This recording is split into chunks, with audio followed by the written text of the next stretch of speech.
అదే RTV app వార్తల్ని క్షణాల్లో చదివే అవకాశం ఉంటుంది. ఒక న్యూస్ పేపర్, ఒక టెలివిజన్ ఛానల్ మీ చేతుల్లో ఎప్పుడూ ఉంటాయి. నమస్తే అండి, నా పేరు వాసిరెడ్డి ప్రసన్న రాధిక. నేను అంగన్వాడీ డ్వాక్రా రాష్ట్ర ప్రధాన కార్యదర్శిని, మళ్ళీ హ్యూమన్ రైట్స్ నేషనల్ చైర్పర్సన్గా కూడా ఉన్నాను. కానీ నిన్న కొంతమంది మహిళలు నలుగురు కలిసి నా మీద ఒక అభియోగం చేశారు. అది కూడా ఎట్లా, గ్రీవెన్స్కి వెళ్ళి ఒక కంప్లైంట్ పెట్టామని చెప్పారు మీడియాలో. కానీ గ్రీవెన్స్కి వెళ్ళి కంప్లైంట్ పెట్టింది ఒక రాజేశ్వరి అనే ఆమెను అడ్డం పెట్టుకొని వెళ్ళారు. ఆమె కూడా ఇక్కడే ఉంది, ఆమె రాజేశ్వరి అనే ఆమె. సాక్షి సంతకం కూడా ఆమెతో పెట్టించుకున్నారు, ఆమెను ఇబ్బంది పెట్టి. కానీ ఒకటి చెప్తున్నానండి, ఈ అభియోగం నిజమో కాదో అని మీరు తెలుసుకోవాలని నేను మీడియా ముందుకు రావడం జరిగింది. ఈ ఫోటోలో ఉన్నటువంటి ఈ నలుగురిలో ఈమె పేరు గోవింద్ గిరిజ. ఈమె నెహ్రూ నగర్లో ఎంక్వైరీ పెట్టండి, నాకు కావాల్సింది అదే, ప్రభుత్వాన్ని కోరుతున్నాను నేను. గోవింద్ గిరిజ 10 రూపీస్, 3వ లైను, నెహ్రూ నగర్ 3వ లైను. ఈమె 10 రూపాయల ఇంట్రెస్ట్లు తిప్పుతుంటుంది. జనాల్ని చాలామందిని ఇబ్బంది పెట్టింది, చాలా హెరాస్మెంట్లు గురయ్యారు. కానీ నేను మనీ ఏమి ఇవ్వవసరం లేదు, ఎందుకంటే ప్రూఫ్ ఇదిగోండి. నేను ఒక 2 lakhs తీసుకున్నాను పార్టీలో ఉన్నప్పుడు. అది నేను ఆమెకి ఇచ్చేసి లెటర్లతో సహా ఉన్నాయి నా దగ్గర, ఆమెకి ఇచ్చినవి ప్రూఫ్లతో సహా ఉన్నాయి నా దగ్గర. నేనేమి ఇవ్వాల్సిన అవసరం లేదు. కానీ వీళ్ళ అమ్మాయికి అల్లుడికి ఒక సమస్య వచ్చి వాళ్ళ ప్రాబ్లం ఫేస్ చేస్తా ఏదో విడిపోయేదాకా వచ్చింది, విడిపోయారు కూడా. కానీ వాళ్ళ గొడవలు జరుగుతున్నప్పుడు నన్ను ఆ కేసు డీల్ చేయమని అడిగింది. నేను హైదరాబాద్ దాకా వచ్చి డీల్ చేయటం కుదరదని చెప్పాను, ఎందుకంటే ఈ మెంటాలిటీ నాకు బాగా తెలుసు కాబట్టి. నాకు ఇన్వాల్వ్ అవటం ఇష్టం లేక నేను వెళ్ళలేదు.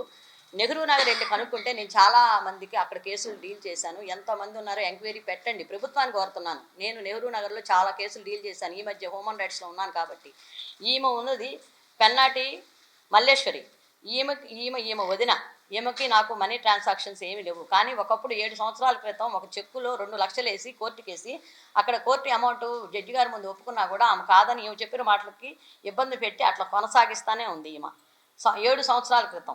ఇప్పుడు మాత్రం జరిగినవి కాదు అవి, ఎందుకంటే ఇప్పుడు నా పిల్లలు మంచి స్టేజ్లోకి వెళ్ళి చదువుకొని కష్టపడి నా ఫ్యామిలీ సపోర్ట్తో నా పిల్లలు పైకి వచ్చారు. నా హస్బెండ్ తరపున ఫ్యామిలీ సపోర్ట్తో. మేము ఎవరి డబ్బులు తీసుకోలేదు, ఎవరివి తినలేదు, మావి పోగొట్టుకున్నాం మేము. ఈమె తోడయ్యి ఈమె పార్టీలో వీళ్ళిద్దరు సీనియర్ నాయకురాళ్ళు. వీళ్ళిద్దరు 40 సంవత్సరాలు అయింది నేను వచ్చి బెదిరిస్తుంది అని అంటుంది. ఈ సీనియర్ నాయకురాలు కలిసి, ఈ సీనియర్ నాయకురాలు నాకు డ్వాక్రా అంగన్వాడీ స్టేట్ లీడర్గా ఇవ్వడానికి 5 లక్షలు డబ్బులు కావాలంటే నా దగ్గర లేనప్పుడు చెక్కులు 2 ఇచ్చాను, ఎమిటీ చెక్కులు, నోట్లు. అవి అడ్డంగా పెట్టుకొని ఆ చెక్కుల్ని, పాత చెక్కు ఈమెకు ఒకటి ఇచ్చింది నాకు తెలుసు. కానీ ఈమె ఏం చేసిందంటే డబ్బులు ఇచ్చినా కూడా చెక్కులు కనపడలేదని అబద్ధం చెప్పింది. పొరుగు కోసం నలుగురు తెలుసుది పార్టీలోనే. నేను చాలా ఓర్చుకొని మళ్ళీ కూడా నేను కట్టడానికి సిద్ధమయ్యాను, ఆ డబ్బులు ఒప్పుకున్నాను. కానీ ఈ ఇద్దరు కలిసి పార్టీలో ఎదగటానికి నేను ఇష్టపడక, వీళ్ళు పదవి రాకూడదు ఏదైనా వస్తుందేమోనని ఈమె ముగ్గురు గేదరయ్యి ఈమెను తీసుకొచ్చారు బయటికి. ఈమె బట్టల వ్యాపారం. వీళ్ళకి 2 కుమారులు అయితే, ఒక పిల్లవాడు అమెరికాలో ఉంటాడు, ఒక అబ్బాయి కేరళలో ఉంటాడు. వీళ్ళ వియంకుడు విపరాలు నర్సరావుపేటకు సంబంధించిన వాళ్ళు. 4 లక్షలు ఒకరికి నేను బట్టలు ఇప్పించిన మాట వాస్తవం. వాళ్ళు ఇవ్వకపోవడం వల్ల ఆ ప్రెజరు ఎక్కువయ్యి ఇంటికి వచ్చి ఇబ్బంది పెడతా హడావుడి చేస్తుంటే ఆ 4 లక్షలకి 2 ఎంటీ చెక్కులు ఈమెకి ఇవ్వడం జరిగింది. దాన్ని ఆమె మా బాబు ఇల్లు కొనుక్కోవటానికి 3 సంవత్సరాల క్రితం వాళ్ళ ఇంటికి వెళ్ళి మా హస్బెండ్ మా బాబు డబ్బులు తీసుకున్నారని అబద్ధాలు ఆడుతుంది. మా బాబు ఇల్లు కొంది ఈ మధ్య, విల్లా కొనుక్కున్నాడని పేపర్లో రాయించింది. మా బాబు కొంది ఈ మధ్య కొన్నాడు, 1 year అయింది. కానీ మేము ఎవరి దగ్గర తీసుకోలేదు. మా పిల్లల దగ్గరైనా మా దగ్గరైనా పక్కా ఇన్కమ్ ట్యాక్స్ సంబంధించిన మొత్తం ప్రూఫ్లతో సహా ఉన్నాయి. నేను సిబిఐ ఎంక్వైరీ పెట్టండి. నేను రాజకీయంలోకి వచ్చింది వాస్తవం, ఎందుకంటే బాబు గారి మీద ఉన్న అభిమానంతో, పార్టీ మీద ఉన్న అభిమానంతో నేను తెలుగుదేశంలోకి వచ్చాను.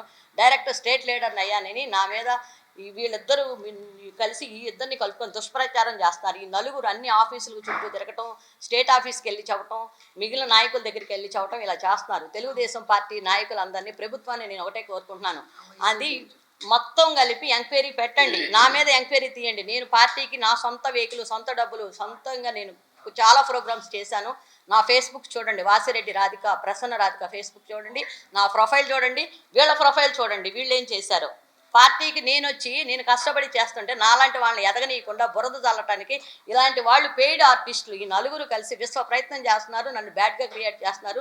నాకు కోర్టులో అప్పులు లేవు, అంత అవసరం లేదు.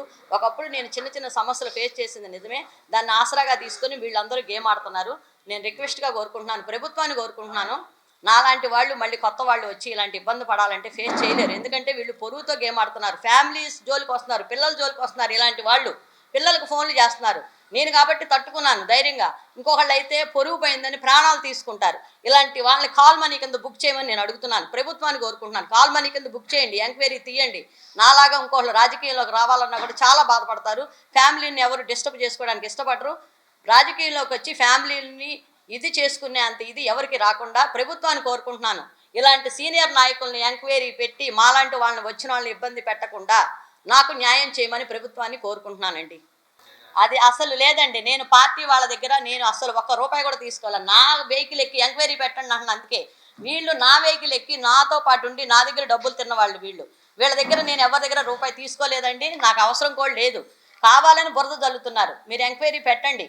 వాళ్ళ దగ్గర ఉన్న చెక్కులు నోట్లు ఎంటీ తీసుకొని డబ్బులు అని పదవులు ఇప్పించడానికి లక్షలు తీసుకున్నారండి. ఇవన్నీ బయటకు చెప్తున్నాను నేను. నాకు అవసరం లేదు. ఇప్పటివరకు నేను బయటకు రాలా, పొరుగు పోద్దని బయటకు రాలా. ఇప్పుడు పొరుగుతో గేమ్ ఆడుతున్నారు కాబట్టి నేను బయటకు రావాల్సి వచ్చింది. ఆమె ఇచ్చిందండి, రాజేశ్వరి గారు ఇచ్చారు. వాళ్ళు ఎవరు ఇవ్వలేదండి కంప్లైంట్. చూడండి, ఈ శ్రీలక్ష్మి అనే ఆమె ఎస్పీ ఆఫీస్లో కంప్లైంట్ పెట్టింది. నల్లపాటి సీఏ గారు వద్దమ్మా కోర్టుకు వేసుకోమన్నారు. ఈమె 10 lakhsకి అని చెప్పి మళ్ళీ ఇప్పుడు 50 లక్షలకి కోర్టుకు వేసిందండి. ఈమె 50 లక్షలు ఏ విధంగా ఒక డబ్బులు డాక్యుమెంట్ తీసుకునేటప్పుడు చెక్కులు 2 చెక్కులు ఎంటీ చెక్కులతో బెదిరించి, అది కూడా 2 months కిందటే ఎంక్వైరీ చేయండి. నేను 2 నెలల క్రితమే అకౌంట్ ఓపెన్ చేయించి బలవంతంగా తీసుకుంది 2 చెక్కులు. 2 నెలల క్రితం ఈ నేపాక పద్మ దగ్గర ఉన్న చెక్కుని తీసుకొచ్చి ఈమె వేసింది 2 లక్షలకి. ఆ చెక్కుని తీసుకొచ్చి 26 లక్షలు వేసింది ఈమె. కొంచెం అర్థం చేసుకుని ఎంక్వైరీ పెట్టండి. నేను ఎంక్వైరీ చేయమని అడుగుతున్నానండి. For latest updates on India-Pakistan tensions, download RTV Live app.